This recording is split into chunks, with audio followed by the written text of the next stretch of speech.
Ahora sí. Bien, habíamos dejado la vez pasada, habíamos terminado de un poquitito rápido, para mi gusto, de hablar de tautomería, pero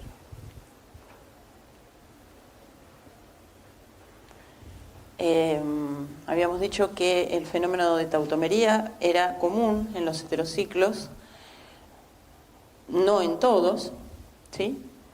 Y para que hubiera equilibrios tautoméricos necesitábamos, y habíamos dicho también que la tautomería era la simultánea migración de un protón y corrimiento de un doble enlace, con lo cual, para que se puedan plantear equilibrios tautoméricos, lo primero que tiene que haber es un hidrógeno relativamente acídico, ¿sí? Un hidrógeno lábil, un hidrógeno móvil.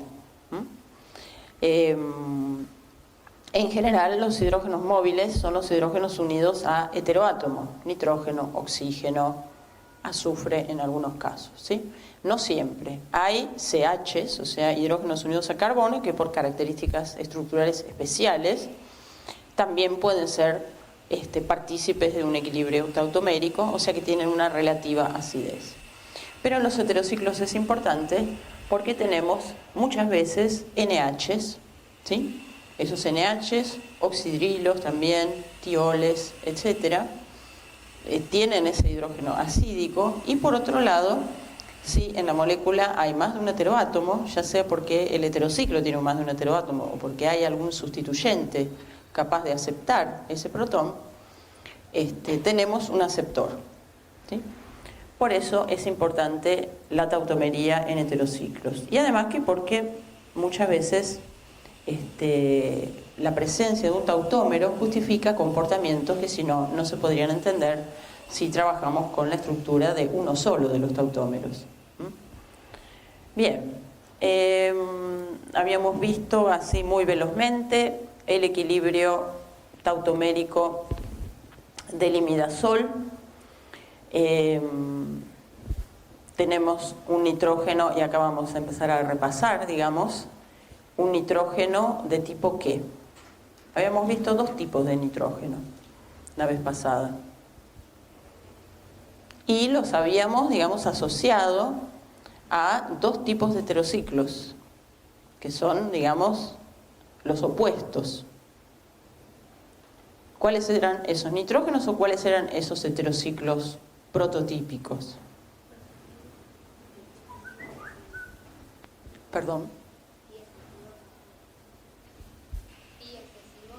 Pi excesivos, cuyo ejemplo era, por Dios, cuyo ejemplo era, vimos dos heterociclos fundamentalmente, más el imidazol, que era la mezcla, entre comillas, de los dos comportamientos. ¿Cuál era el ejemplo típico del heterociclo pi excesivo?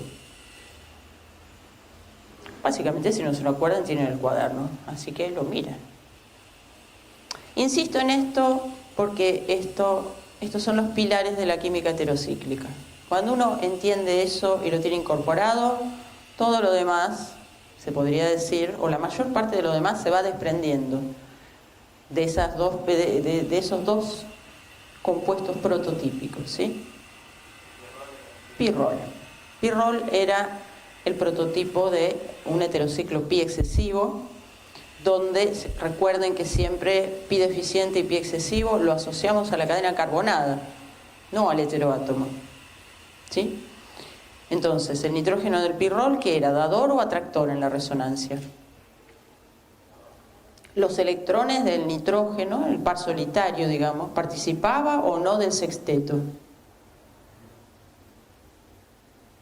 A ver, partamos de la base de que habíamos dicho que íbamos a hablar el 95-99% del tiempo de heterociclos aromáticos.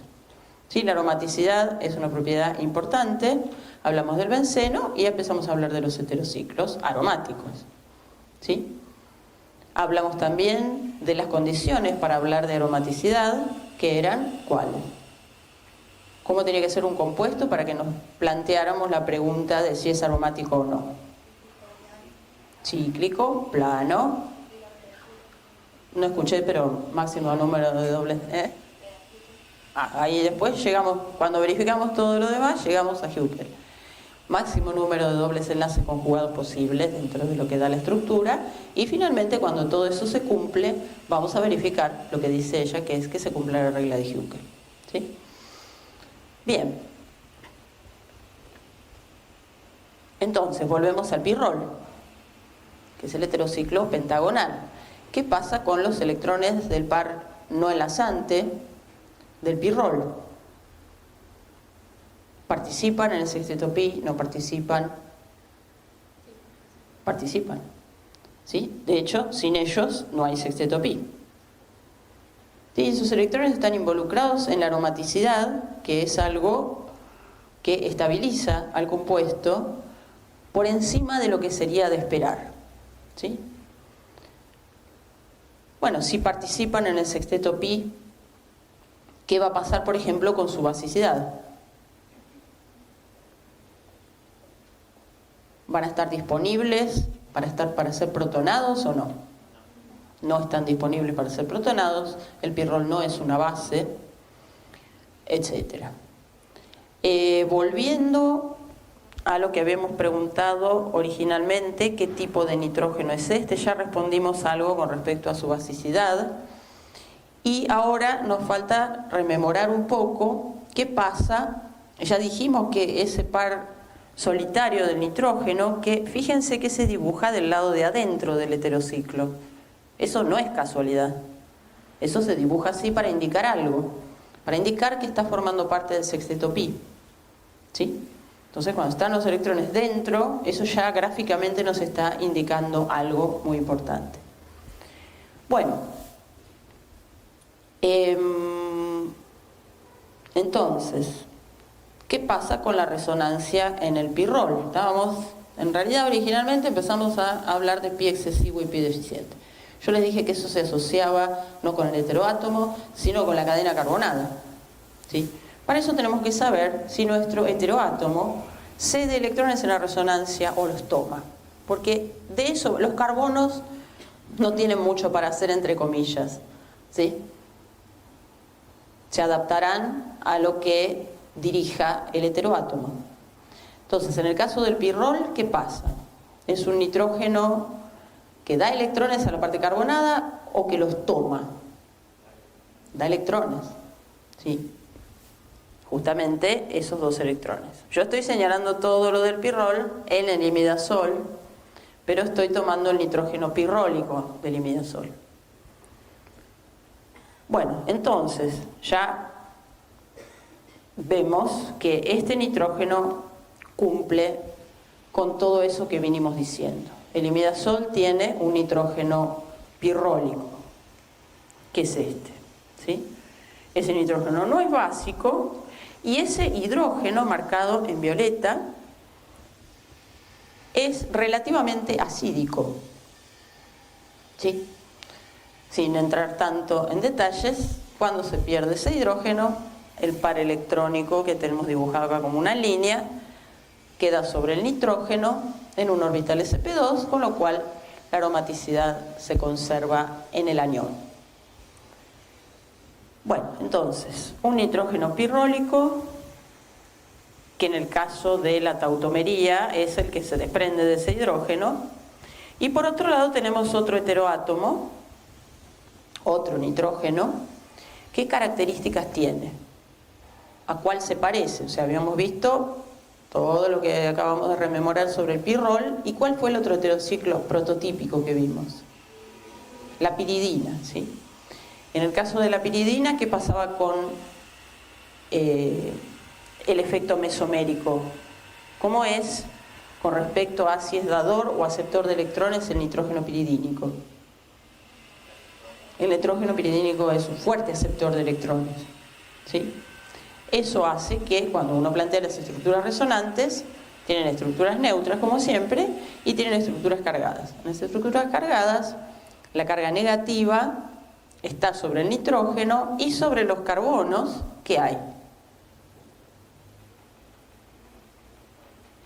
Carga positiva, en realidad hay una densidad de carga positiva porque está repartida, ¿sí? ¿Y eso a qué conclusión nos lleva con respecto a la primer gran clasificación en pi excesivos y pi deficientes?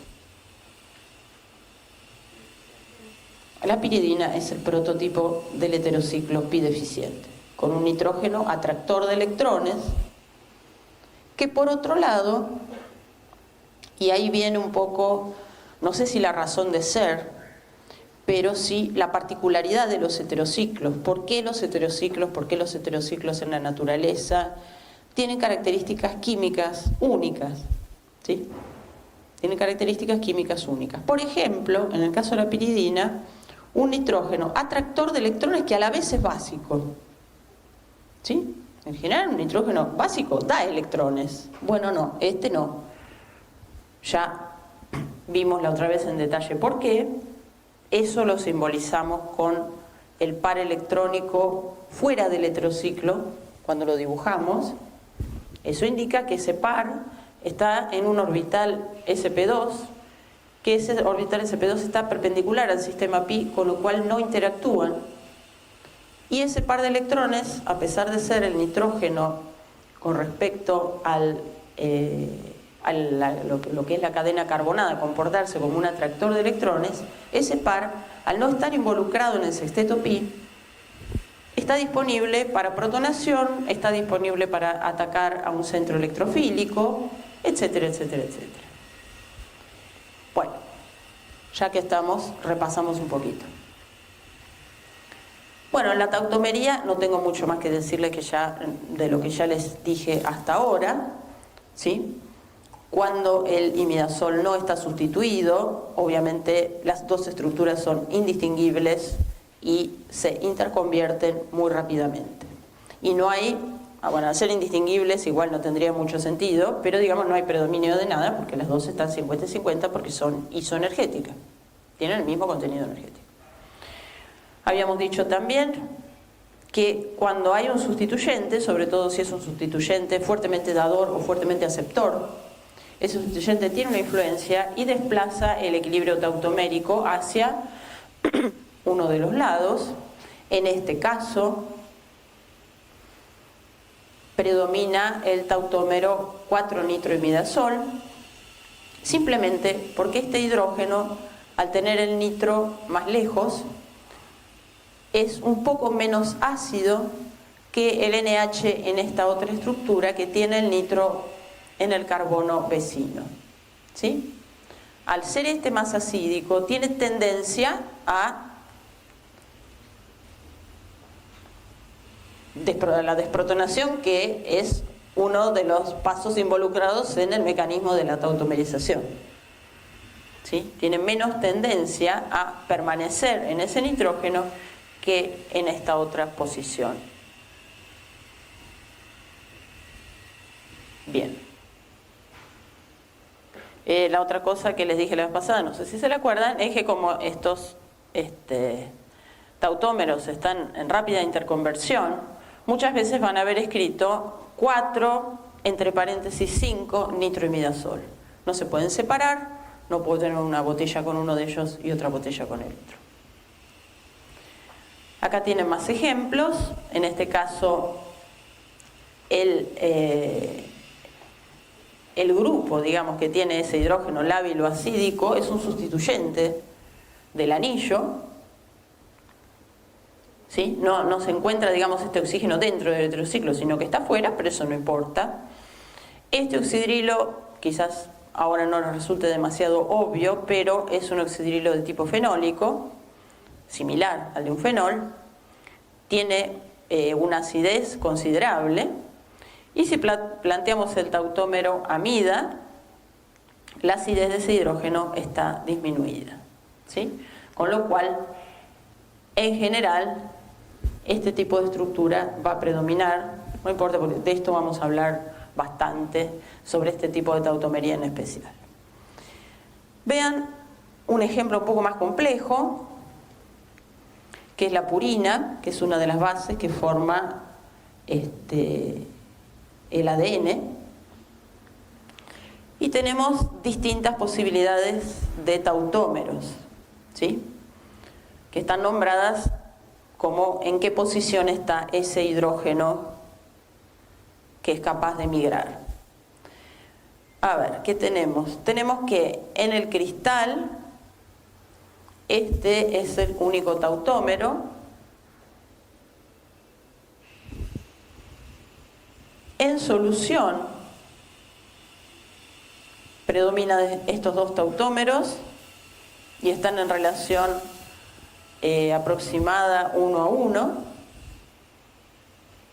Y bueno, esos comportamientos se entienden, los datos en el vacío no estaban para estos compuestos. Siempre es interesante tener en mente que las interacciones en el vacío, los efectos, etcétera, en el vacío son distintos que en solución y distintos que en el cristal, ¿sí? En el vacío, fundamentalmente, dato que no hay sobre este compuesto, ¿qué interacciones vamos a tener? ¿Vamos a tener interacciones intermoleculares entre una molécula y otra? En el vacío está la molécula en el vacío, lo cual nos dice que no hay nada. O sea, está la molécula consigo misma. Son importantes las interacciones y los efectos dentro de lo que es intramolecular, ¿sí? En solución, obviamente que eso va a depender del solvente, puede haber intercambios de protones, puede haber efectos del solvente, solventes que estabilizan una forma más polar, menos polar, etcétera, etcétera. Y en el cristal, o sea que los efectos son distintos, hay interacciones intermoleculares en solución, ¿sí? Y en el cristal tenemos básicamente no, pero como muy importantes, las interacciones intermoleculares de empaquetamiento de los cristales, ¿sí? Eso puede determinar que una cierta molécula, que una cierta especie, que un cierto equilibrio se comporte distinto en los tres estados de agregación, digamos, sólido, solución y fase vapor. Y esto en los equilibrios tautoméricos, como ya pueden ver, tiene una influencia dramática, ¿sí? Bien, vamos a pasar a lo último que nos quedó de la vez pasada, que son los puentes de hidrógeno. Ustedes saben que los puentes de hidrógeno son importantísimos en los sistemas biológicos, ¿sí? En muchos casos son el factor que digamos, ¿por qué su importancia? Su importancia proviene de la estabilización que producen, ¿sí? Es una estabilización que puede ir hasta las 5 o más kilocalorías mol. Eso en términos de energía es muy importante. Si hay otras interacciones no covalentes, fuerzas de London, fuerzas de Van der Waals, tienen su peso, digamos, sobre todo en sistemas donde no hay otra posibilidad que fuerzas de Van der Waals, ¿sí? Alcanos, ustedes han visto en los triglicéridos, determinan mucho las propiedades físicas, porque, digamos, por ejemplo, en un triglicérido, la parte polar es muy pequeña, ¿sí? La parte del éster, digamos, de glicerol, es muy pequeña con respecto a las cadenas carbonadas larguísimas de 18 carbonos o más, que son encima los triglicéridos 3 de esas cadenas. La porción polar de la molécula realmente es un porcentaje muy bajo, ¿sí? Entonces ahí las interacciones de Van der Waals gobiernan. Y bueno, viene todo el asunto del empaquetamiento cristalino a la hora del punto de fusión. En el caso de los puentes de hidrógeno en los sistemas biológicos, que en general son moléculas polares, hidrosolubles en mayor o menor medida, pero mucho más que los compuestos típicamente orgánicos, son importantísimos, ¿sí? Porque tienen un rol muy importante en la interacción enzima-sustrato, en la interacción droga-receptor, y eso para empezar, ¿sí? Porque hay muchísimas más cosas gobernadas por los puentes de hidrógeno. La doble hélice del ADN está estabilizada por puentes de hidrógeno entre las bases, entre las partes heterocíclicas de las bases, ¿sí? Purinas, pirimidinas, interactúan por puentes de hidrógeno y eso conserva la estructura de doble hélice del ADN, y la disrupción de estos puentes de hidrógeno puede tener consecuencias muy serias sobre ese ADN y por lo tanto sobre el sistema biológico al cual pertenece. También los puentes de hidrógeno están involucrados o son interacciones muy importantes para conservar la estructura helicoidal de las proteínas o la estructura tridimensional en general. De esto ya hablamos. Acá lo que tenemos es un poquito también lo que ya vinimos analizando en profundidad. Los heterociclos pueden actuar a través de un NH, de un OH, etcétera, como dadores entre comillas, bueno, no, sin tantas comillas, como dadores, o si no a través de los heteroátomos, oxígeno, nitrógeno, etcétera, con pares de electrones libres que pueden aceptar un puente de hidrógeno como aceptores. De esto ya hablamos, y bueno, simplemente recordar que estas interacciones puente de hidrógeno pueden darse dentro de la misma molécula, entre los distintos grupos funcionales presentes en una molécula, pero también pueden darse entre más de una molécula del mismo compuesto o también entre una molécula del compuesto que estamos estudiando y el solvente en el que está disuelto. ¿Sí? Siempre en general, en esos casos, hay que tener en cuenta la interacción con el solvente porque en general nuestro compuesto está disuelto en lo que es relativamente una gran cantidad de solvente.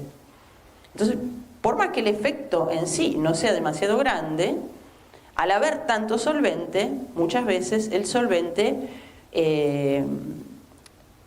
compite, los puentes de hidrógeno que se pueden establecer con el solvente compiten con los puentes de hidrógeno que se pueden establecer entre dos moléculas del mismo tipo o incluso alguno intramolecular un poco débil o con una geometría poco adecuada. Bien. Bueno, de esto ya hablamos. Esta es una interacción que precisa de un dador. Ese dador tiene que tener en su estructura un hidrógeno unido a un heteroátomo, o sea, un hidrógeno con una considerable densidad de carga positiva.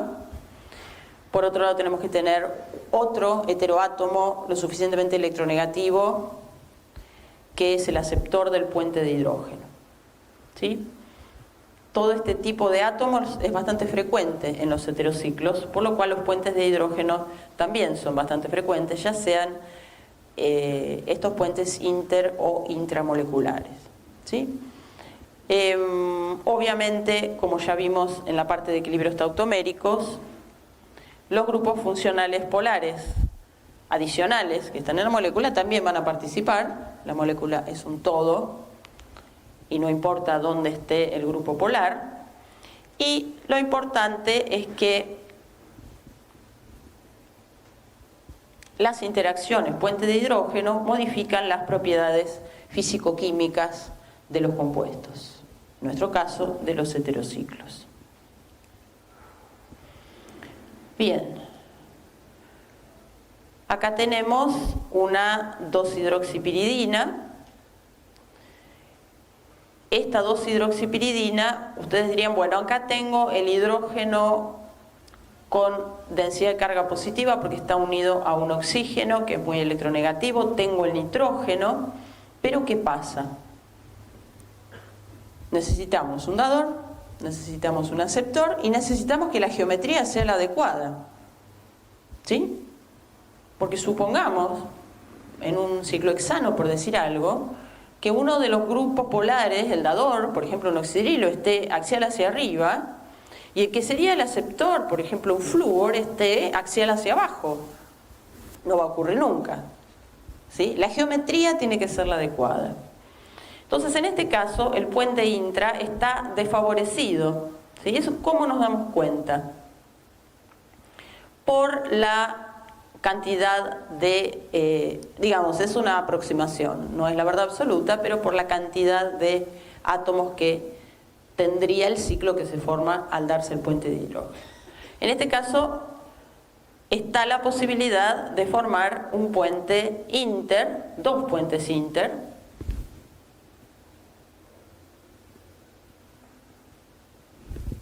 y evidentemente acá tenemos un equilibrio con un signo de interrogación porque hay algunos factores que nos harían inclinar por esta estructura de la izquierda y otros que nos harían inclinar por el dímero, ¿sí?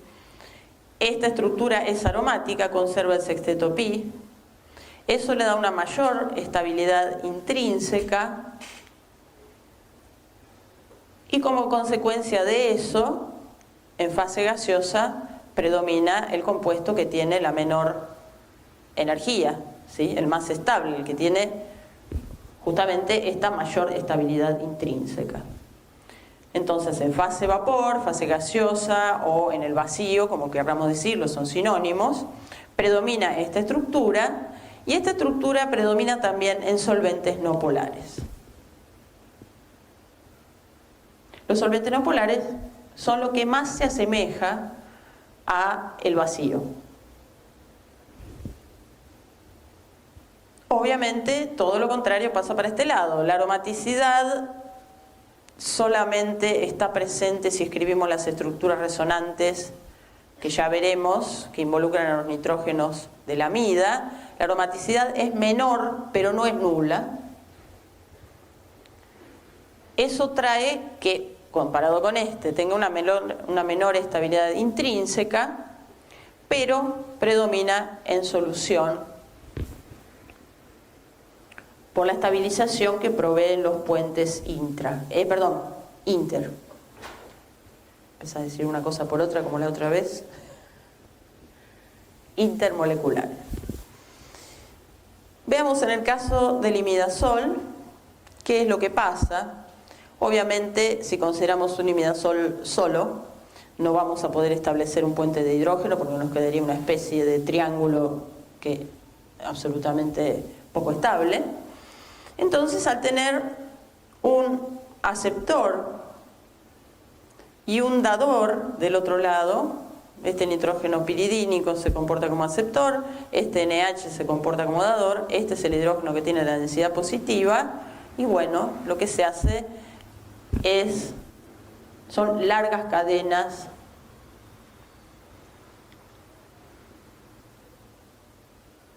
¿A qué nos hace acordar eso? Hay un compuesto que es el constituyente más importante porcentaje de los seres vivos, que también tiene esta manera de relacionarse intermolecularmente. El agua. El agua también forma largas estructuras donde hay el hidrógeno de una interactúa con el oxígeno de otra, el hidrógeno y así sucesivamente. ¿Sí? Eso es responsable, por ejemplo, en el caso de agua, del alto punto de ebullición. Y también en el caso del imidazol. ¿Sí? El caso del imidazol tiene un punto de ebullición llamativamente alto. No tengo acá el dato, probablemente aparezca después. Y eso se debe a la formación de puentes intermoleculares.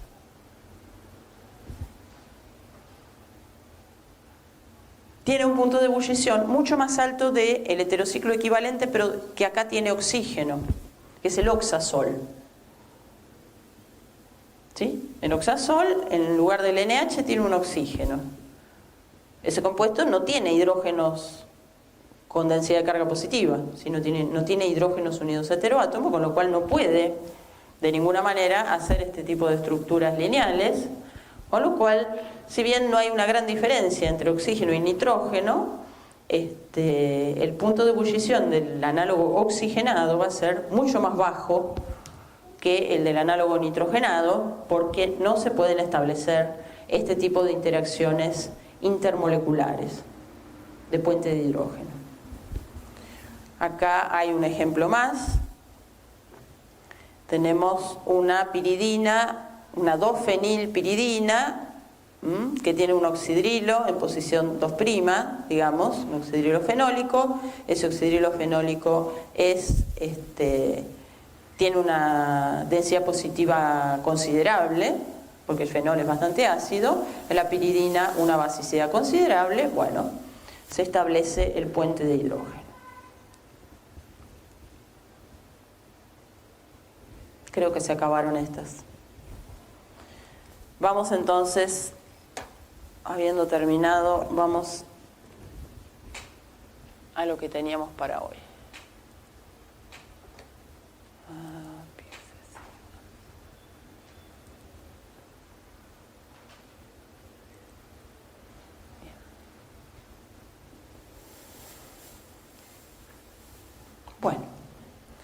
Vamos a entrar entonces en uno de los principales grupos que habíamos definido hasta ahora.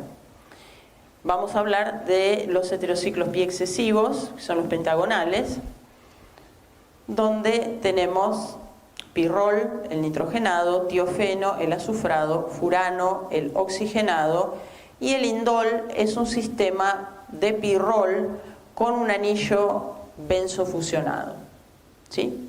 Está dentro de este grupo porque comparte la característica de ser pi excesivo y comparte muchas de sus características con el pirrol, aunque no todas, ¿sí?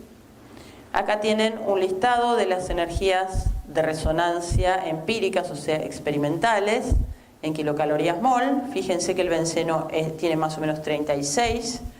Le sigue el tiofeno con alrededor de 30, digamos. El pirrol con un poco más de 20. El furano con bastante menos, que casi se podría decir que, no, incluso menos de la mitad de lo que es el benceno. Y el indol con un valor de 46,8. El indol, ¿cuántos electrones pi tiene?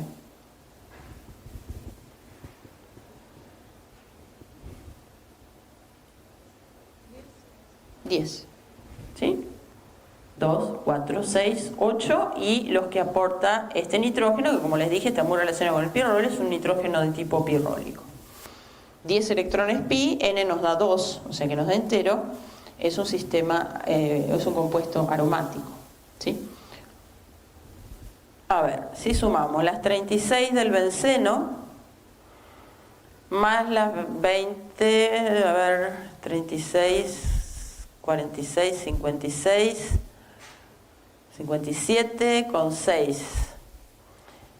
Sería la sumatoria del pirrol más el benceno, ¿sí? O sea, esta parte más esta parte. Pero la energía de resonancia está por debajo de la sumatoria, ¿sí? Eso lo van a ver también en los sistemas que tienen piridinas con anillos benzofusionados, en la quinolina y en la isoquinolina. La energía de resonancia está por debajo de la sumatoria. O sea que la estabilización por aromaticidad en estos compuestos es menos que la sumatoria de los otros dos, de las partes que lo componen. ¿Y eso por qué? Porque obviamente la interacción, digamos, el extender el concepto de aromaticidad al naftaleno, ¿sí? Que es como si fueran dos bencenos fusionados, fue un paso posterior, ¿sí? Porque en realidad son dos sistemas cíclicos. También ocurre, ¿tienen presente el naftaleno? Son los dos anillos de benceno fusionados. También lo que ocurre en este caso, que la energía verdadera no es la sumatoria de los dos componentes, ocurre también en el caso del naftaleno, ¿sí? Porque la deslocalización no es tan eficiente como en los sistemas por separado, ¿sí? Van a ver que el número de estructuras resonantes que uno puede escribir, razonables, que uno puede escribir involucrando a la parte pirrólica del indol, es más bajo que el número de estructuras resonantes que uno puede escribir del indol, que si no recuerdo mal eran 5 por lo menos. ¿Sí? Ya esta fusión va a hacer que si uno escribe alguna cierta estructura resonante se va a perder la aromaticidad en la parte bencénica y entonces ahí vamos perdiendo estabilización por aromaticidad. Bueno, volvemos a nuestro primer ejemplo, el pirrol. Acá está orbitalizado un poco mejor. O sea, la primera vez yo quería que vieran de dónde venían los electrones sin empastar mucho el dibujo, pero acá está marcada la interacción entre los electrones pi. Tenemos 4 carbonos con hibridación sp2 que aportan 4 electrones pi, un nitrógeno que también tiene hibridación sp2 que aporta 2 electrones pi, acá tenemos el sexteto, acá tenemos la resonancia con flechas que han salido muy raras al pasar de PowerPoint a PDF. Eran flechas normales. Acá salen como con unas sombras, pero bueno, mírenlas como las flechas normales. Volvemos a ver deslocalización de la carga negativa en esta posición, en esta, o sea, en todas.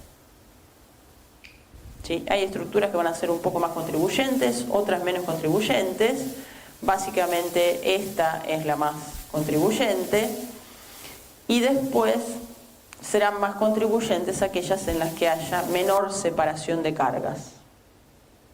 ¿Sí? Pero eso tiene una importancia relativa. ¿Sí? Si tenemos que explicar efectos en la química del pirrol, vamos a tender más a analizar posibles intermediarios de reacción que a mirar este tipo de efecto bastante sutil, digamos. ¿Sí? Sí, es verdad que puede ser que las estructuras con menos separación de cargas tengan un mayor peso en el híbrido global. Bien, la reacción característica de estos compuestos, como podemos deducir a partir de lo que estuvimos hablando, en la parte carbonada, había una considerable densidad de carga negativa, con lo cual eso lo hace, digamos, sensible al ataque de electrófilos. Los electrófilos son especies con carga positiva o una gran densidad de carga positiva, y también habíamos dicho muy al principio que los sistemas heterocíclicos aromáticos no tendían a dar reacciones de adición como dan los alquenos o como dan los dienos, porque eso involucra perder la aromaticidad, sino que tendían a dar reacciones de sustitución. Con lo cual la SEA, la sustitución electrofílica aromática, es uno de los tipos de reacción estrella para estos compuestos, y si alguien les pregunta así, que contesten en 4 palabras, ¿cuál es la reacción característica de los heterociclos pi excesivos? Creo que con una sola sigla les alcanza, ¿sí? Es la SEA. Hay otras reacciones, sí, todo muy bien, pero son muy reactivos frente a la SEA. Bien, acá tienen una escala de reactividad que tiene que ver con distintas cosas, ¿sí? Que el pirrol esté primero es lógico porque el nitrógeno es más dador de electrones. La reactividad de estos compuestos frente a electrófilos depende de la capacidad del heteroátomo de ceder electrones en la resonancia. Si el heteroátomo es un poquito menos electronegativo, como en el caso del nitrógeno del pirrol, tiene una mayor tendencia a ceder electrones. Eso estabiliza a un intermediario, no importa a dónde vaya a parar el electrófilo todavía, la orientación no importa, pero este es un intermediario, el intermediario de la SEA es un intermediario deficitario en electrones. ¿Sí? Todo lo que pueda aportar electrones ayuda a soportar, o sea, dispersa esa carga positiva del intermediario y hará que la reacción sea más fácil y que su estado de transición esté relativamente más abajo en el diagrama de energía. ¿Sí? Entonces, el pirrol está adelante, entre comillas, porque el nitrógeno es más electrón dador y por efecto mesomérico, y a la vez atrae menos electrones por efecto inductivo que el oxígeno del furano. El oxígeno del furano es más electronegativo, tiene más efecto inductivo, atractor como siempre, y tiene menos efecto mesomérico, dador. ¿Está? Y viene el tiofeno último. ¿Por qué estará último el tiofeno? No es porque sea el azufre, por supuesto, más electronegativo que el nitrógeno o el oxígeno. No es por una cuestión de electronegatividades, es por una cuestión de hibridación. Para que el heteroátomo tenga la capacidad de ceder electrones al sistema pi, el solapamiento con los orbitales pi del carbono, de los orbitales p, perdón, del carbono, tiene que ser eficiente, ¿sí? El azufre está más abajo en la tabla periódica, ¿sí? O sea que el azufre ya tiene accesibles orbitales d, y el solapamiento entre orbitales p puros, como son los del carbono, y orbitales con una hibridación que no es p, digamos, sino que tiene otras componentes, como ser orbitales d, del tiofeno hace que ese solapamiento no sea tan eficiente. De ese solapamiento depende la capacidad del heteroátomo de dar electrones, porque los da por efecto mesomérico, ¿sí?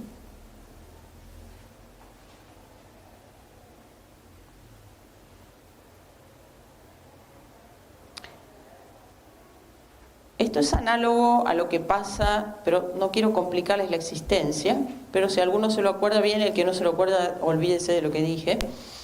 En el caso del fluorbenceno, comparado con el, pongámosle, bromobenceno o clorobenceno, ¿sí? El flúor es más director ortopara que el cloro o el bromo. ¿Eso se relaciona con qué? Con que el flúor tiene los mismos orbitales que el carbono del anillo bencénico, con lo cual la interacción, el efecto dador, por más que es muy electronegativo, el efecto dador de electrones se puede ejercer muy bien, porque el solapamiento de los orbitales del flúor con el sistema pi es excelente. Entonces es director ortopara, mucho más marcado. Ese es el efecto que tiene el halógeno, ¿sí? Por un lado disminuye la reactividad, pero por otro lado dirige ortopara. Y el flúor es el más director ortopara, a pesar de que es el más electronegativo. Porque es digamos, es el halógeno que mejor interactúa a nivel de solapamiento orbital con el anillo bencénico. Entonces puede ceder electrones por efecto mesomérico. Esto quedó acá, no quieran, si no lo tienen bien entendido, no lo mezclen con lo otro. Bueno, esa es entonces un poco la explicación de este orden. Por, digamos, circunstancias distintas, el pirrol y el tiofeno, volvamos un poquito para atrás. Fíjense los órdenes de aromaticidad. Sí, el tiofeno es el más aromático y se parece bastante al benceno. Entonces, los comportamientos más típicos de los heterociclos pentagonales lo van a ver en el pirrol y en el tiofeno. Este es mucho más reactivo, este es mucho menos reactivo. El furano está en el medio en cuanto a reactividad frente a la CEA, pero el furano, al ser el menos aromático de todos, tiene características de dieno. ¿Sí? Eso lo vamos a ver bien específicamente, pero es el menos aromático, tiende a comportarse como dieno rico en electrones, ya veremos más en detalle qué es, y eso hace que tenga, digamos, accesibles otros caminos de reacción. ¿Sí? O sea que pueda dar la CEA, que es la reacción típica de los pentagonales, pero también pueda dar reacciones de apertura de anillo, etcétera. ¿Sí? Bien. Vamos entonces, ya hablamos de la reactividad. Obviamente el benceno está por acá. Eso no lo pierdan de vista, porque a veces uno inocentemente en los órdenes de reactividad pone el benceno y el benceno termina en cualquier lado, ¿sí? O sea, todo esto está, el benceno anda por acá, no sé dónde está allá, en la puerta, de poca reactividad con respecto a ellos. Y sobre todo a los dos primeros.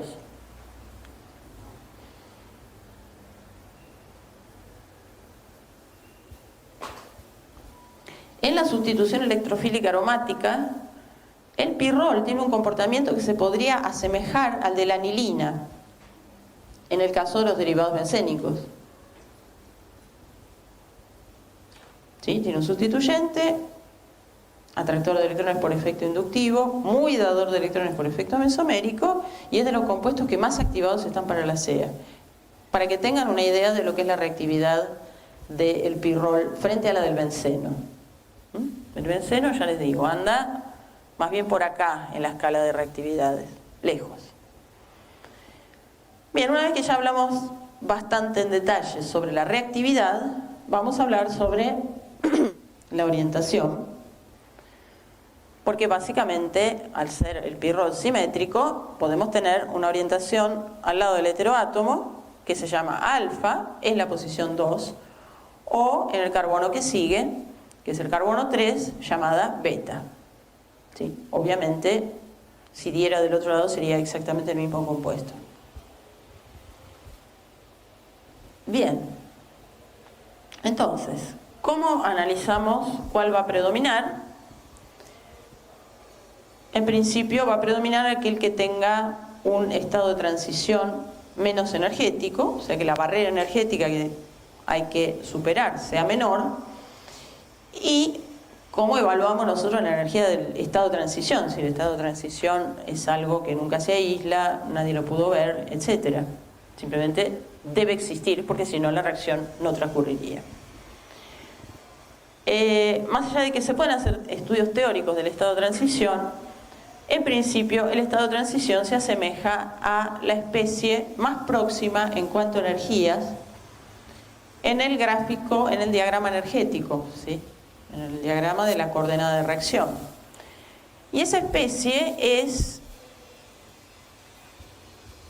el intermediario de la CEA.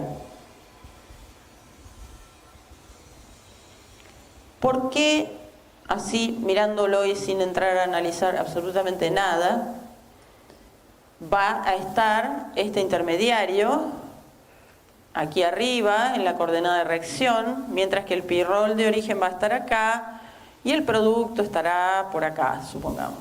¿Por qué estas especies tienen tanto contenido energético comparado con la especie de la cual provienen y la especie en la cual se van a transformar?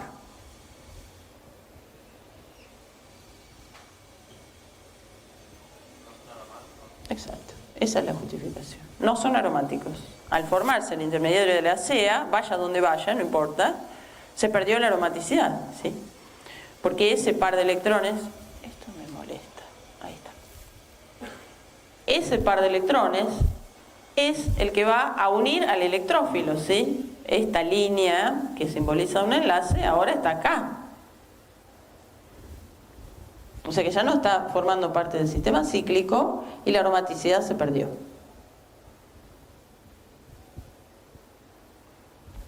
En tanto y en cuanto ese intermediario de carga positiva esté estabilizado por distintos efectos que vamos a ir viendo, la reacción no va a ser imposible. ¿Sí? En este caso incluso va a estar bastante muy favorecida si lo comparamos con el benceno u otros sistemas. La manera de recuperar la aromaticidad, ¿cuál es? Que este hidrógeno salga como protón y estos electrones vuelvan a donde tienen que estar. Esas son cosas que es importante entender, porque si no después aparecen, por ejemplo, entre los errores más comunes, más allá de cosas que son absolutamente incoherentes con respecto a los electrones, cargas, etcétera, aparece en esta estructura o en la que sea de esta el electrófilo con carga positiva. No, el electrófilo ya no tiene carga positiva. De eso se encargó este par de electrones, ¿sí? El escribir ese tipo de cosas invalida todo lo demás, porque significa que la persona... A veces hay errores de distracción, pero esto no es un error de distracción cuando se lleva a lo largo de 5 o 6 estructuras resonantes, es que realmente es un error conceptual. ¿Sí? Es no entender de dónde vienen los electrones, no entender por qué esa carga positiva dejó de ser una carga positiva, porque ya ahora hay un par de electrones, de dónde provino ese par de electrones, etcétera, etcétera. Entonces, bueno, a veces creo que no está de más repasar incluso a ese nivel. Bien, ya dijimos bastante sobre los intermediarios, su energía, su estabilización. ¿Qué pasa con...? Ya hablamos también, no lo voy a repetir, y tienen ustedes la ejercitación para hacer en las casas, que ya fue subida el viernes, sobre carga formal, regla del octeto, sustitución electrofílica en los derivados del benceno, y también la nucleofílica. Esa probablemente les cueste un poco más porque tengo entendido que no la ven en la parte de seminarios.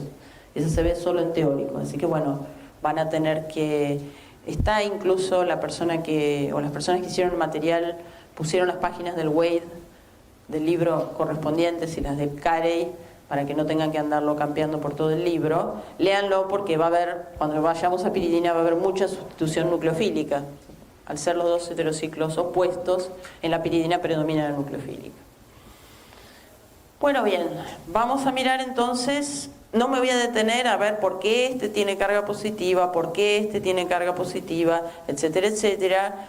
Quién cumple de la regla del octeto y quién no la cumple, supongo que eso lo van a repasar, y si no llegaron a repasarlo, me lo preguntan y punto, ¿sí? Porque lo aprenden ahora y después ya lo tienen, o lo terminan aprendiendo tarde.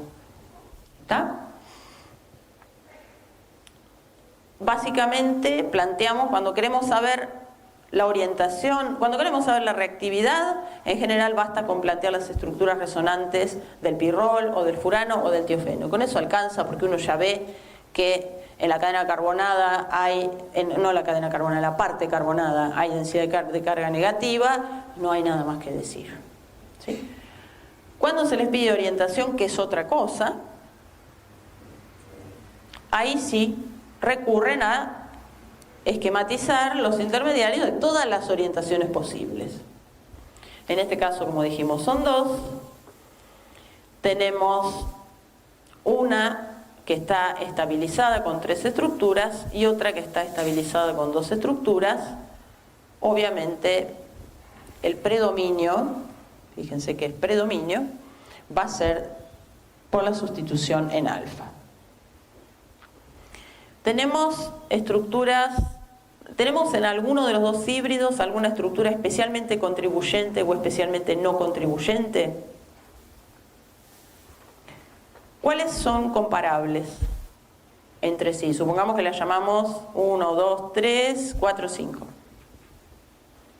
¿Cuáles son comparables entre ellas?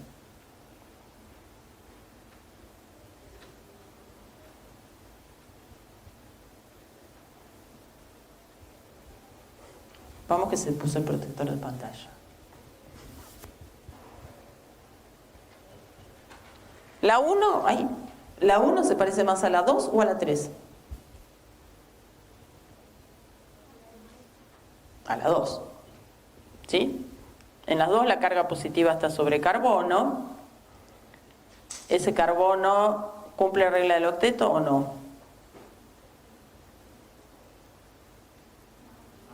No. Tiene un hidrógeno, que uno no lo dibuja para no complicar el esquema, pero bueno, el enlace CH aporta 2, el carbono-carbono número 1 aporta 2 y el otro carbono-carbono aporta 2, tiene 6. ¿Sí? ¿A quiénes se parecen la 1 y la 2 de las de abajo? A la 4. Misma situación, carga positiva sobre carbono, carbono no cumple la regla del octeto. Nos quedaron esta última y esta última, que son un poco distintas a las 3 anteriores. ¿Son parecidas entre ellas?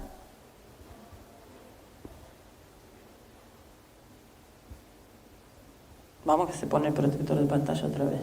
Y sí, la verdad es que sí. ¿Por qué son parecidas entre ellas? Carga positiva sobre nitrógeno.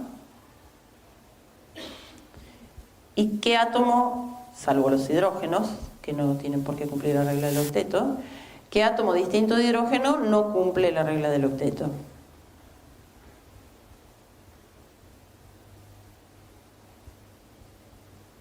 ¿Los carbonos la cumplen?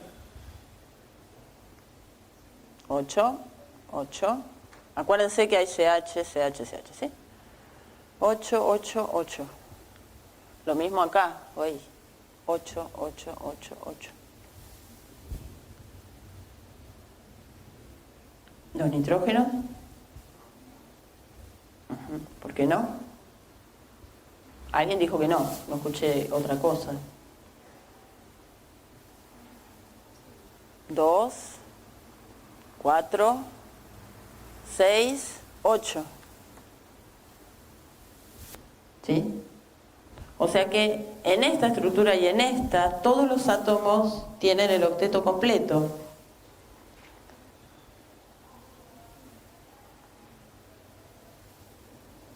¿Qué implica eso? ¿Más contribución? ¿Menos contribución?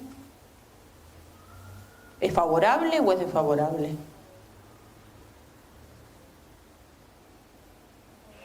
Algo dijimos la vez pasada, dijimos varias cosas, pero algo dijimos con respecto a las reglas o jerarquías de las estructuras resonantes. Que era importante donde caía la carga, pero había algo que era más importante que todo lo demás. Y es para lo cual los átomos se unen entre sí, para completar su octeto en el caso de los átomos que nosotros manejamos en la química orgánica en general, ¿sí? En otros elementos más pesados tendrá que cumplir con la configuración del gas noble más cercano a la tabla periódica, pero en nuestro caso es la regla del octeto, si no, ¿para qué se establecen uniones covalentes? No, están calladísimos. ¿Qué pasa? Digan algo aunque esté mal.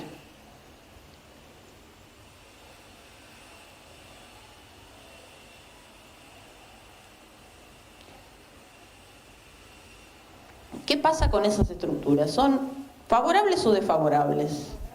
Son favorables, muy favorables. De hecho, explican la mayor reactividad con respecto al benceno, donde no se puede escribir una estructura de este tipo. Y además son las únicas donde todos los átomos distintos de hidrógeno cumplen con la regla del octeto. Son estructuras muy contribuyentes y le dan estabilidad al híbrido total, ¿sí?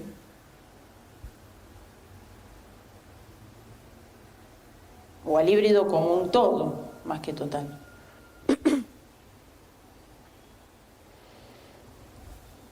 Bien. Eso a pesar de que el nitrógeno tiene carga positiva. Eso pasa a ser secundario cuando estamos en sistemas deficitarios en electrones. ¿Está? ¿Eso quedó muy claro? ¿O queda alguna duda o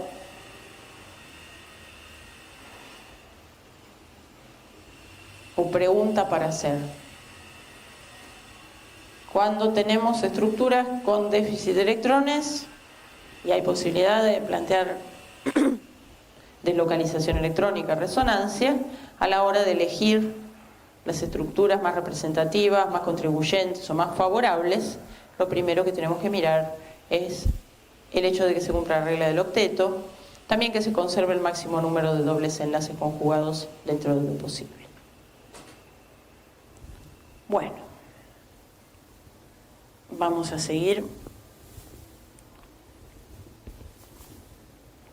Acá tenemos un listado de qué sustituciones electrofílicas del benceno recuerdan, tratando de no mirar.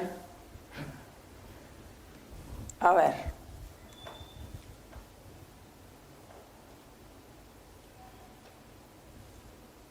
Bueno, si con no mirando no sale, mirando.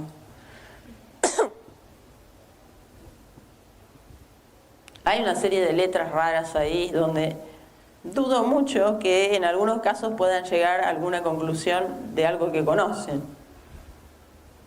Pero, más allá de esto que está acá que no nos importa, nitrosilo, ¿qué nos dice? Con respecto a la química del benceno, o la C en el benceno. Nitración. Esto que todavía no sabemos exactamente qué es, pero de qué nos está hablando. Sulfonación. N-bromo succinimida, la podemos dejar ahí en el tintero. Bromo. Halogenación. Y anhídrido acético. Friedel-Crafts. Reacción de acilación de Friedel-Crafts, ¿sí? No vemos la alquilación de Friedel-Crafts, porque esa reacción no se da bien en los derivados del pirrol, es demasiado reactivo el pirrol, ¿sí? Bueno, esto está bastante resumido y este reactivo se llama acetato de nitrosilo. Obviamente, como el pirrol es tan reactivo, no podemos usar. Es reactivo hacia la sea, pero también nos da reacciones indeseadas. ¿Sí? Por ejemplo, la polimerización. Sí, básicamente la polimerización. Entonces, no podemos usar reactivos acídicos. Recuerden que el primer electrófilo es el protón. ¿Sí? Si yo uso nítrico, sulfúrico, etcétera, para hacer las reacciones de SEA, lo primero que va a ocurrir, yo ya les había mostrado la vez pasada, es una protonación en la parte carbonada. El protón ataca como electrófilo en posición 2, se forma un catión, que sería como un intermediario de la SEA, y ese catión ataca otra molécula de pirrol, a su vez se forma un catión, eso sigue polimerizando, la reacción no tiene ninguna utilidad sintética. Entonces no podemos usar reactivos acídicos con el pirrol, porque polimeriza, con el furano, porque se descompone. ¿Se acuerdan que el furano tiene otros caminos de reacción, otros modos de reacción? El furano se abre, da una reacción de apertura de anillo, con lo cual tampoco, por un motivo distinto del pirrol, podemos usar reactivos acídicos. Sí, podemos usarlo, y eso cuando veamos la SEA en el tiofeno, que es el menos reactivo de todos y el más parecido al benceno, sí podemos usar algunos reactivos acídicos. No ácidos fuertes, pero sí reactivos acídicos. Y el acetato de nitrosilo es una manera de no usar un nitrante prótico, ácidos próticos fuertes, para evitar la polimerización. Tenemos, como habíamos discutido antes, un mayor porcentaje del derivado en alfa, el 2-nitropirrol, y un menor porcentaje del derivado en beta, que es el 3-nitropirrol.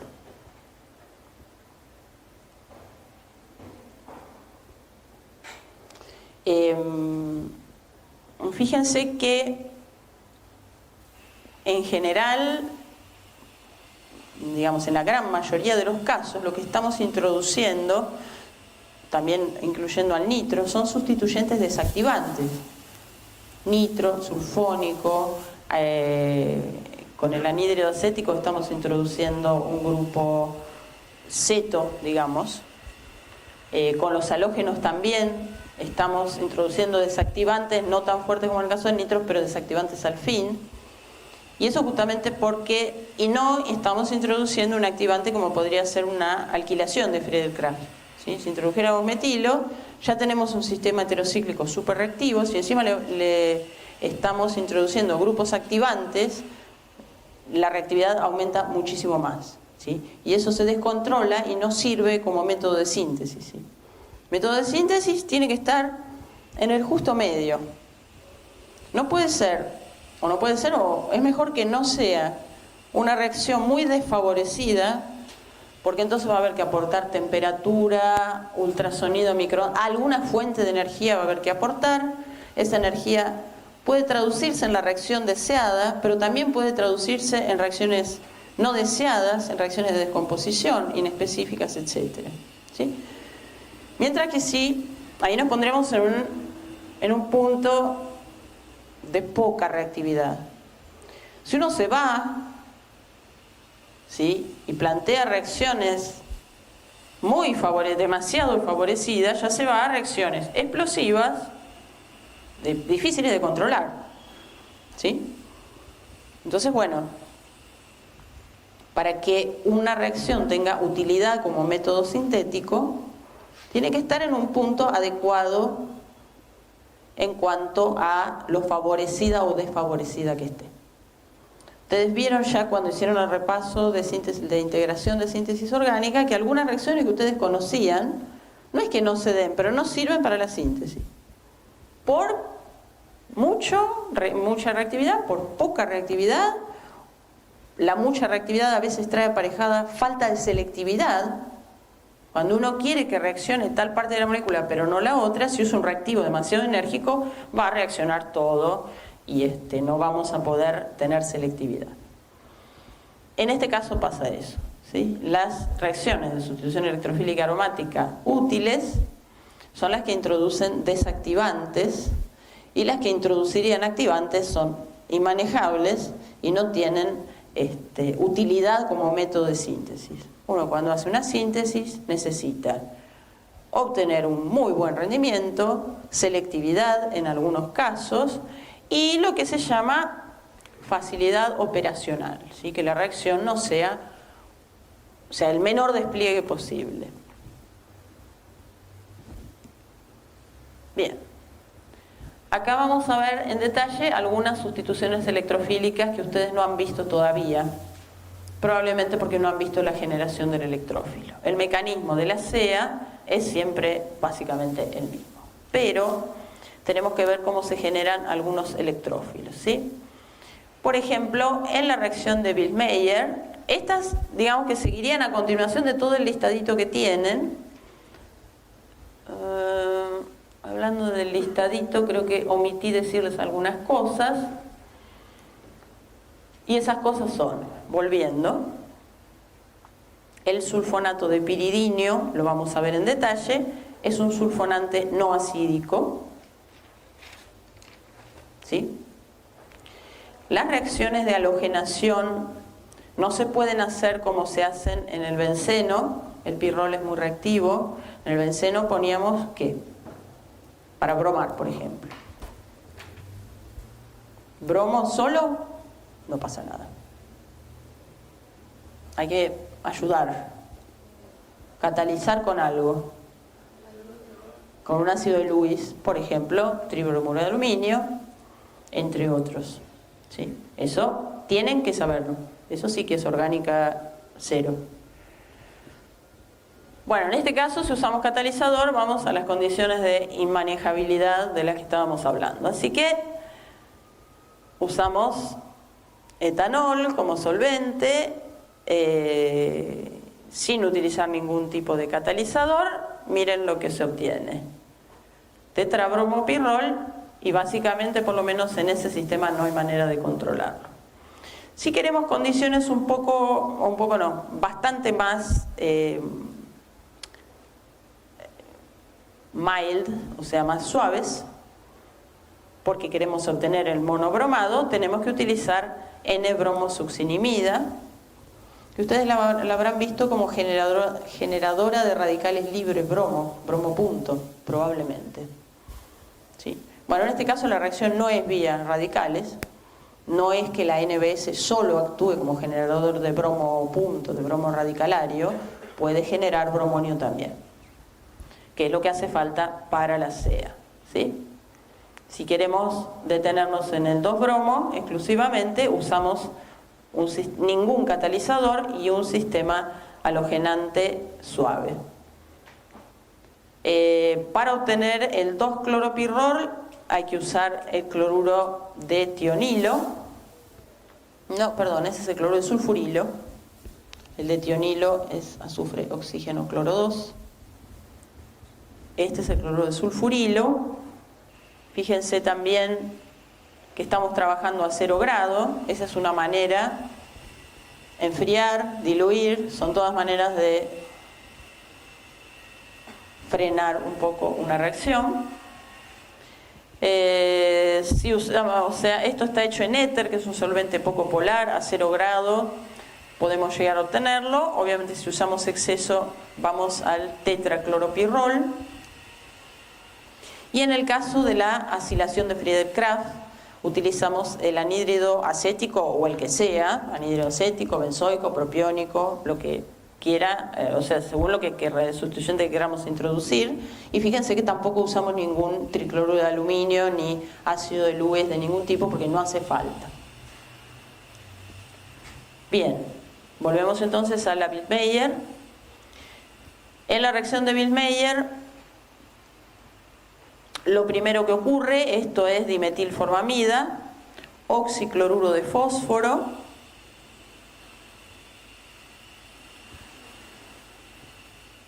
tenemos la formación del electrófilo, que es una especie que está estabilizada por resonancia. La estructura más contribuyente es la del nitrógeno positivo, Pero la estructura que explica la reactividad es esta. ¿Sí? Esta es la más contribuyente, pero la reactividad, lo que termina realmente unido al anillo de Peerroll, se entiende si uno considera esta estructura. Este es el electrófilo, tal como tienen esquematizado ahí arriba. La CEA ocurre en posición alfa. Acá no está, este no es el intermediario de la CEA, ¿sí? Ese es el producto de la CEA. Fíjense que está el Peerroll aromatizado. No está escrito el intermediario. Después hay un desplazamiento de cloruro.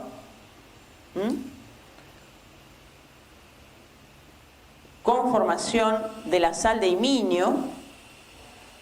O sea, los electrones del cloruro, del cloro, digamos, sale como cloruro. Este par de electrones se desplaza, lo desplazamos hacia acá. Con lo cual tenemos la carga negativa, la carga positiva, perdón, sobre el nitrógeno. Obvio que hay una estructura resonante con la carga positiva sobre el carbono. Nuevamente, esta es la más contribuyente, pero a través de esta se ve más fácil la reactividad. Luego el agua ataca, se forma un intermediario tetraédrico que no esquematicé para no complicar demasiado el panorama. Pero de ese intermediario tetraédrico se termina rompiendo este enlace. Y finalmente tenemos el 2-formilpirrol. ¿Por qué no obtenemos el 2-formilpirrol como obtendríamos el 2-acetilpirrol? Con anhídrido fórmico, por ejemplo. ¿No? El 2-acetilpirrol, según el último ítem de la lista, se obtenía con anhídrido acético. ¿Por qué no obtenemos el 2-formilpirrol? En vez de hacer todo este despliegue, ¿por qué no lo obtenemos con el anhídrido fórmico?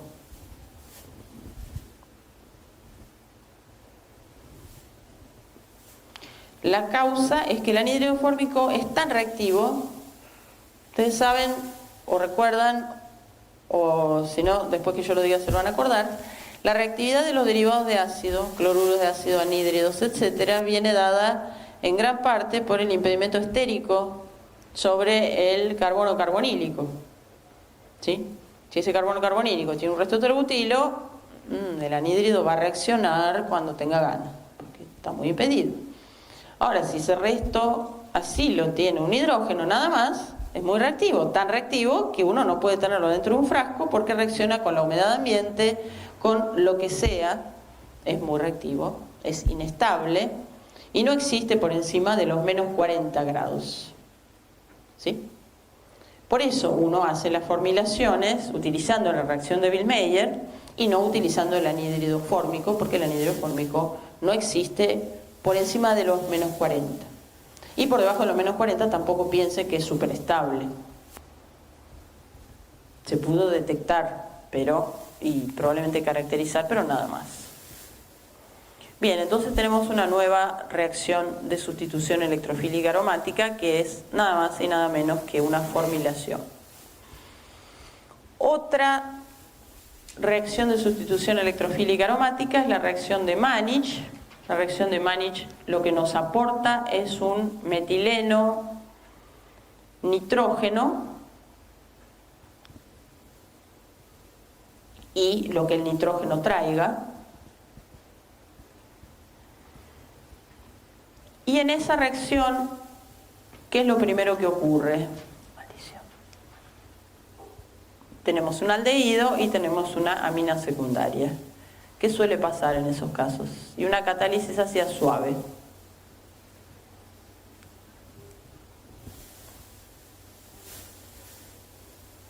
Aldehído más amina secundaria. Aldehído más amina. Ya sé que hay muchos. Los nombres de los compuestos orgánicos son todos muy parecidos. Amina, imina, enamina, amidina, son todos iguales. ¿Sí? Pero bueno, amina no es porque amina es el sustrato. Enamina me dice que hay un doble enlace y un grupo amino. En-amina. Como en-ol. No, porque acá El doble enlace involucra al nitrógeno, así que ese lo podemos descartar. Imina.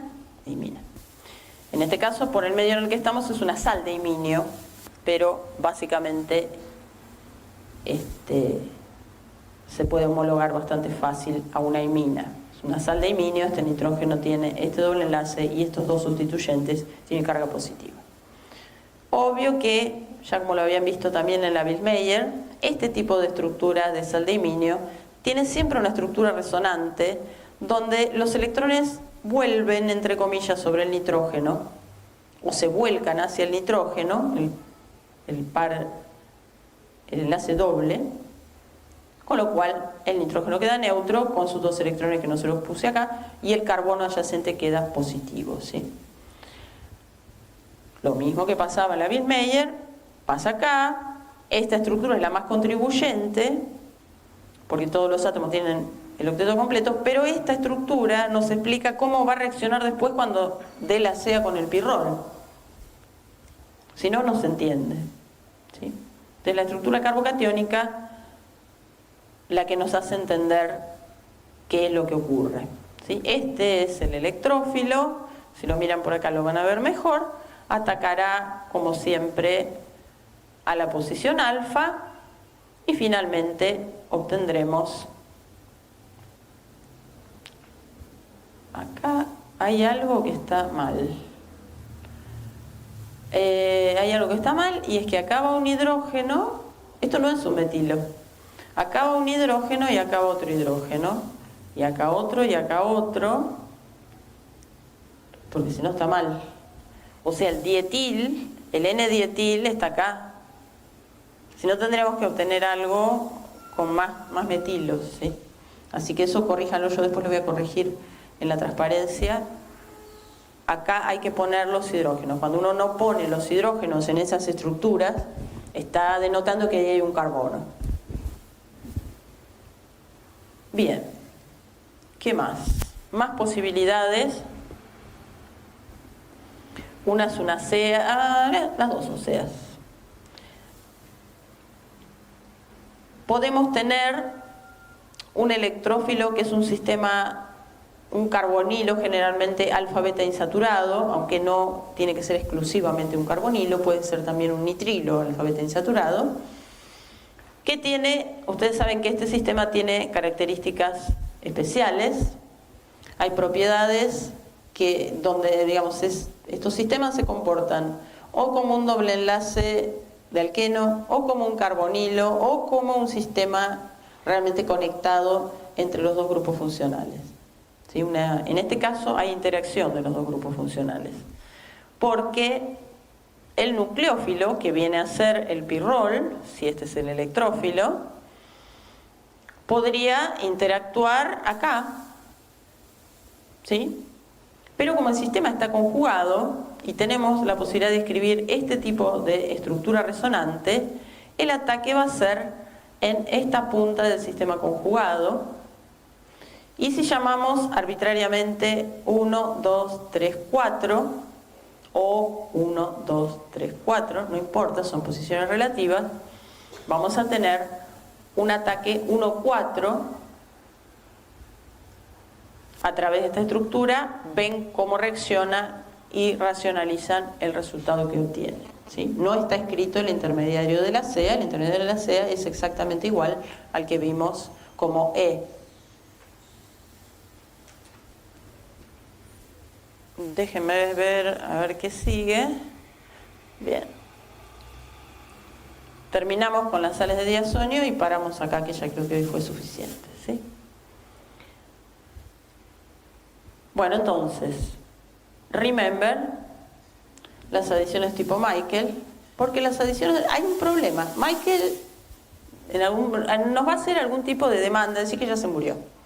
No sé qué pasa con las adiciones 1-4, porque personalmente, los químicos también tenemos gustos en la parte química y trabajamos en algunas cosas, las conocemos más. A mí me encanta la adición de Michael, tengo un trabajo publicado, entonces no puedo entender cómo la gente no la registra esa reacción. Cada vez que hay que usar una Michael en una síntesis que te hace 3 pasos en uno, no. hacen 3 pasos, hacen 24 pasos, pero la Michael no aparece nunca. No sé qué pasa. Así que mírenla, incorpórenla, es una reacción súper amistosa porque además, básicamente, la Michael es una reacción espontánea porque se forma un enlace carbono-carbono y eso hace que sea bastante espontánea. Se cataliza con cualquier cosa, con ácido, con base, con lo que sea. Ténganla en cuenta, ¿sí? Cuando uno mira un sistema de este tipo, no tiene que pensar en grupos funcionales localizados que se ignoran entre sí, sino muy por el contrario, tiene que pensar en grupos funcionales que están interactuando muy fuertemente entre sí, tanto para reaccionar por SEA con un pirrol, por ejemplo, como para un montón de otras cosas que incluyen reaccionar con un compuesto dicarbonílico. Si ustedes la adición de Michael la vieron en la parte de dicarbonílicos, ¿sí? Pero eso no es, o sea, hay adiciones de Michael típicas, que son las de los dicarbonílicos, este tipo de adición de Michael rara, pero hay oxa-Michael, asa-Michael, o sea, reacciones tipo Michael con nucleófilos oxigenados, con nucleófilos nitrogenados, un mundo, ¿sí? Yo creo que la dificultad está en ver a esta molécula, no como una molécula con 2 grupos funcionales que no se comunican, que no es real, en vez de verla como un sistema que tiene 2 posiciones de ataque para electrófilos y 2 posiciones de ataque para nucleófilos. Bueno, es un comentario para publicitar un poco la reacción de Michael y que la gente la empiece a registrar. No, es verdad, y ahí realmente pasa eso después de algunos años de docencia y comentando entre los docentes. A veces surgen esas cosas, pero a nadie se le ocurrió hacer una adición de Michael. No, a nadie. De los 40, 80, a nadie. Bien, pasemos a las sales de diazonio, así no me pongo muy fanática con la Michael. Nuevamente tenemos una SEA. La sal de diazonio es un electrófilo muy suave. Eso trae como consecuencia que si uno quiere hacer una reacción de una sal de diazonio con un tolueno, por ejemplo, benceno, no va a obtener absolutamente nada. Necesitaría un anillo bencénico muy activado, activado por la presencia de un oxidrilo, por ejemplo, ¿sí? Tiene que tener un activante fuerte, porque de por sí la sal de diazonio es un electrófilo tan débil que si el compuesto de partida con el cual queremos que reaccione no es superreactivo, no vamos a obtener nada. En este caso, el pirrol es superreactivo frente a electrófilos, con lo cual vamos a tener el producto de la SEA. Para comprender el producto de la SEA es bueno tener en mente la estructura resonante de la sal de diazonio, ¿sí? Donde uno de los enlaces múltiples se vuelca sobre el nitrógeno del medio, ese nitrógeno queda neutro y obviamente este que pierde un electrón queda con carga positiva. Así se entiende por qué se une por este nitrógeno y no por el otro. Como siempre, no tienen dibujado el intermediario, la orientación que se obtiene del diazo derivado es la orientación esperada. ¿Sí? Bueno, ya tuvieron suficiente.